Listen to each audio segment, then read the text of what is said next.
ಪ್ರೀತಿ ಹೆಸರಿನಲ್ಲಿ ವಂಚಿಸಿ ಯುವತಿ ಮೇಲೆ ಗ್ಯಾಂಗ್ ರೇಪ್ ಎಸಗಿದಂತ 3 ಕಾಮುಕರನ್ನ ಪೊಲೀಸರು ಬಂಧಿಸುವಲ್ಲಿ ಇದೀಗ ಯಶಸ್ವಿಯಾಗಿದ್ದಾರೆ.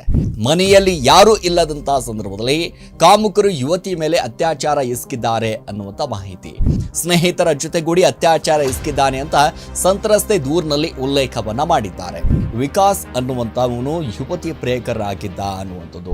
ಹಾಯ್ ಹಲೋ ನಮಸ್ಕಾರ, ರೆಬಲ್ ಟಿವಿಯ ವಿಶೇಷ ಕಾರ್ಯಕ್ರಮಕ್ಕೆ ಸ್ವಾಗತ. ನಾನು ಸಿರಾಜ್ ವಾಲಿಕಾರ್. ಪ್ರೀತಿ ಹೆಸರಿನಲ್ಲಿ ವಂಚಿಸಿ ಯುವತಿ ಮೇಲೆ ಗ್ಯಾಂಗ್ ರೇಪ್ ಎಸಗಿದಂತ 3 ಕಾಮುಕರನ್ನ ಪೊಲೀಸರು ಬಂಧಿಸುವಲ್ಲಿ ಇದೀಗ ಯಶಸ್ವಿಯಾಗಿದ್ದಾರೆ.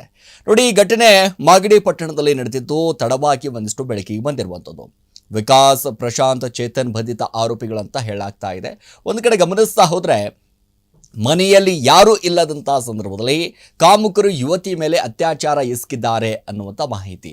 ಸೊ ಅಕ್ಟೋಬರ್ ತಿಂಗಳಲ್ಲಿ ಈ ಘಟನೆ ನಡೆಯುತ್ತೆ. ಈಗ ತಡವಾಗಿ ಒಂದಿಷ್ಟು ಬೆಳಕಿಗೆ ಬಂದಿದೆ. ಈಗಾಗಲೇ ಒಂದಿಷ್ಟು ಯುವತಿ ಒಂದು ಕಡೆ ಸಂತ್ರಸ್ತೆ ಈ ಆರೋಪವನ್ನು ಮಾಡ್ತಾ ಇರುವಂಥದ್ದು. ಪೊಲೀಸ್ ಠಾಣೆಗೆ ಯಾವಾಗ ದೂರನ್ನು ಕೊಡ್ತಾರೆ, ದೂರು ಕೊಡ್ತಿದ್ದ ಹಾಗೆ ಪೊಲೀಸ್ ಅಧಿಕಾರಿಗಳು ಈ 3ರನ್ನ ಇದೀಗ ಹೆಡೆಮೂರಿ ಕಟ್ಟಿದ್ದಾರೆ. ಸೊ ಅಕ್ಟೋಬರ್ ತಿಂಗಳಲ್ಲಿ ಘಟನೆ ನಡೆದಿತ್ತು. ಆದರೆ ಈ ನೋವಿನಿಂದ ಮಾನಸಿಕವಾಗಿ ಖಿನ್ನತೆಗೆ ಒಳಗಾದಂಥ ಸಂತ್ರಸ್ತೆ ತಡವಾಗಿ ಒಂದಿಷ್ಟು ದೂರು ನೀಡಿದ ಬಳಿಕ ಪ್ರಕರಣ ಒಂದಿಷ್ಟು ಬೆಳಕಿಗೆ ಬಂದಿದೆ. ಸೊ ನೋಡಿ, ಬೆಂಗಳೂರಿನ ಪ್ರತಿಷ್ಠಿತ ಕಾಲೇಜು ಒಂದರಲ್ಲಿ 2ನೇ ವರ್ಷದ ಪದವಿ ವ್ಯಾಸಂಗವನ್ನು ಮಾಡ್ತಾ ಇದ್ದಂಥ ಸಂತ್ರಸ್ತೆ ನಿನ್ನೆ ಅಷ್ಟೇ ಮಾಗಡಿ ಪೊಲೀಸ್ ಠಾಣೆಯಲ್ಲಿ ದೂರನ್ನು ದಾಖಲಿಸಿದ್ದಾಳೆ. ದೂರು ಹಿನ್ನೆಲೆ ಪ್ರಕರಣವನ್ನು ದಾಖಲಿಸಿಕೊಂಡಂಥ ಪೊಲೀಸರು 3 ಕಾಮುಕರನ್ನು ಒಂದಿಷ್ಟು ಬಂಧಿಸಲ್ಲಿ ಇದೀಗ ಯಶಸ್ವಿ ಆಗಿರುವಂಥದ್ದು. ಇಲ್ಲಿ ಏನಾಗೋಗ್ಬಿಟ್ಟಿದೆ ಅಂತಂದ್ರೆ, ಪ್ರೀತಿ ಹೆಸರಿನಲ್ಲಿ ವಂಚನೆ ಮಾಡಿದ್ದಾರೆ. ನೋಡಿ, ಪ್ರೀತಿಸಿ ಏನೇ 3 ಇದಾರಲ್ಲ, ಈ 3ರಲ್ಲಿ ಒಬ್ಬ ಪ್ರಿಯತಮ ಅನ್ನುವಂಥದ್ದು ಗೊತ್ತಾಗ್ತಾ ಇದೆ. ಸೊ ಯುವತಿಯನ್ನ ಅತ್ಯಾಚಾರ ಮಾಡಬೇಕು ಅನ್ನುವಂಥ ಮನಸ್ಥಿತಿಯಲ್ಲಿ ಇವರು ಒಂದು ರೀತಿಯಾಗಿ ಇದ್ದಿದ್ರು. ಸೊ ಅದ್ಯಾಕೋ ಪ್ರೀತಿ ಮಾಡಿದ್ರು ಗೊತ್ತಿಲ್ಲ, ಅದ್ಯಾಕೆ ಈಗ ಅತ್ಯಾಚಾರ ಮಾಡಿದ್ದಾರೆ ಅನ್ನುವಂಥದ್ದು ಕೂಡ ಈಗ ಬೆಳಕಿಗೆ ಬರಬೇಕಾಗಿದೆ. ಸೊ ಈಗ ಪ್ರೀತಿ ಹೆಸರಿನಲ್ಲಿ ವಂಚನೆ ಮಾಡಿಬಿಟ್ರಾ ಅನ್ನುವಂಥ ಆರೋಪ ಸಹಜವಾಗಿ ಕೇಳಿ ಬರ್ತಾ ಇರುವಂಥದ್ದು.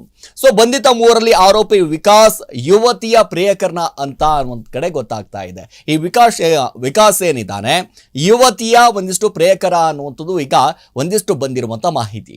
ಸೊ ಬೆಂಗಳೂರಿನ ಪದವಿ ವ್ಯಾಸಂಗ ಮಾಡ್ತಿದ್ದಂಥ ಯುವತಿಯನ್ನ ಪ್ರೀತಿಸ್ತಾ ಇದ್ದ. ಕೊನೆಗೆ ಪ್ರೀತಿ ಹೆಸರಿನಲ್ಲಿ ವಂಚಿಸಿದ್ದಾನೆ. ಸ್ನೇಹಿತರ ಜೊತೆಗೂಡಿ ಅತ್ಯಾಚಾರ ಎಸಗಿದ್ದಾನೆ ಅಂತ ಸಂತ್ರಸ್ತೆ ದೂರಿನಲ್ಲಿ ಉಲ್ಲೇಖವನ್ನ ಮಾಡಿದ್ದಾರೆ. ನೋಡಿ, ಒಂದು ಕಡೆ ಗಮನಿಸ್ತಾ ಹೋದ್ರೆ ಇತ್ತೀಚೆಗೆ ಏನಾಗ್ತಾ ಇದೆಯೋ ಗೊತ್ತಿಲ್ಲ, ಯುವ ಪೀಳಿಗೆಗಳಿಗೆ ಅದೇನಾಗ್ತಾ ಇದೆಯೋ ಗೊತ್ತಿಲ್ಲ. ಸೊ ಪ್ರೀತಿ ಮಾಡೋದು, ಪ್ರೀತಿ ಆದ ನಂತರ ಆ ಯುವತಿ ಜೊತೆ ಆಗಿರ್ಬೋದು, ಯುವಕನ ಜೊತೆ ಆಗಿರ್ಬೋದು, ಅದು ಬೇರೆ ರೀತಿಯಾದಂಥ ಸ್ವರೂಪವನ್ನು ಪಡೆದುಕೊಳ್ಳುತ್ತೆ. ಅದಾದ ನಂತರ ಏನು ಗಲಾಟೆ ಆಗುತ್ತೋ, ಮನಸ್ತಾಪಗಳಾಗುತ್ತೋ ಗೊತ್ತಿಲ್ಲ. ಸೊ ಈಗ ಇಲ್ಲಿ ಆಗಿರುವಂಥದ್ದು ಏನಪ್ಪಾ ಅಂತಂದ್ರೆ, ಆ ವಿಕಾಸ್ ಏನಿದ್ದ, ಸೊ ಮನೆಯಲ್ಲಿ ಯಾರೂ ಇಲ್ಲದಂಥ ಸಂದರ್ಭದಲ್ಲಿ ಯುವತಿ ಮನೆಯಲ್ಲಿ ಯಾರೂ ಕೂಡ ಇರಲಿಲ್ಲ. ಸೊ ಇದೇ ಚಾನ್ಸ್ ಅಂದ್ಕೊಂಡು ಒಂದಿಷ್ಟು ಪ್ರೀತಿಸಿ ಒಂದಿಷ್ಟು ನಂಬಿಕೆ ದ್ರೋಹನ ಮಾಡುವಂಥ ಕೆಲಸ ಮಾಡಿದ್ದಾನೆ. ಅದಾದ ನಂತರ ಮನೆಗೆ ಬಂದು ಅತ್ಯಾಚಾರ ಮಾಡಿದ್ದಾನೆ ಅನ್ನುವಂಥದ್ದು. ಸೊ ಮತ್ತೊಂದು ಕಡೆ ಈ ಪರ್ಸನಲ್ ವಿಡಿಯೋ ಕೂಡ ಅವನ ಹತ್ರ ಇಟ್ಕೊಂಡು ಒಂದಿಷ್ಟು ಪೀಡಿಸ್ತಾ ಇದ್ದಂತೆ. ಸೊ ಪದೇ ಪದೇ ಒಂದಿಷ್ಟು ಕರೀತಾ ಇದ್ದಂತೆ.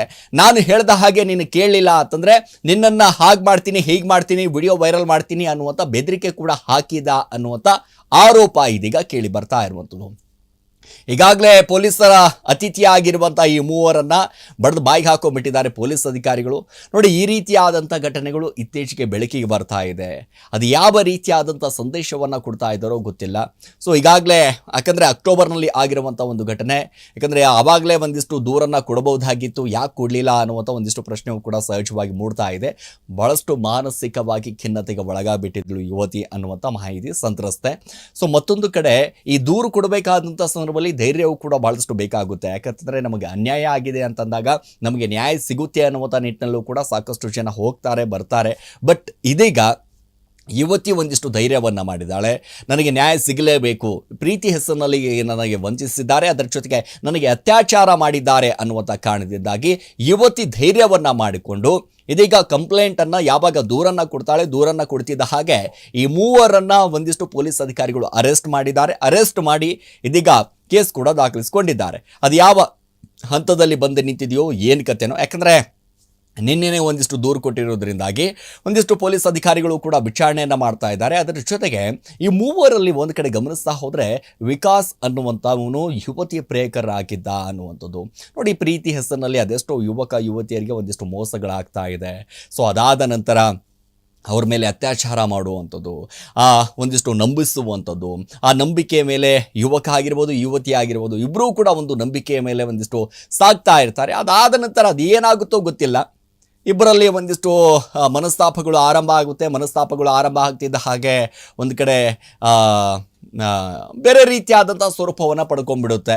ಇಲ್ಲ ನೀನಿರಬೇಕು, ಇಲ್ಲ ನಾನಿರಬೇಕು ಅನ್ನುವಂಥ ಲೆಕ್ಕಾಚಾರದಲ್ಲಿ, ಇಲ್ಲ ಅಂತಂದರೆ ಏನಾದರೂ ಒಂದಿಷ್ಟು ಅತ್ಯಾಚಾರ ಮಾಡಿಬಿಡಬೇಕು ಅನ್ನುವಂಥ ಲೆಕ್ಕಾಚಾರದಲ್ಲಿ, ಅವಳನ್ನು ಹಿಂಗಾದರೂ ಮುಗಿಸ್ಬೇಕು ಅನ್ನುವಂಥದ್ದು. ಯಾಕಂದರೆ ಇತ್ತೀಚೆಗೆ ಗಮನಿಸ್ತಾ ಹೋದರೆ ಕ್ರೈಮ್ ಅತಿ ಹೆಚ್ಚಾಗಿ ಆಗ್ತಾ ಇದೆ, ಅತಿ ಹೆಚ್ಚಾಗಿ ಕ್ರೈಮ್ಗಳು ಆಗ್ತಾ ಇರುವಂಥದ್ದು.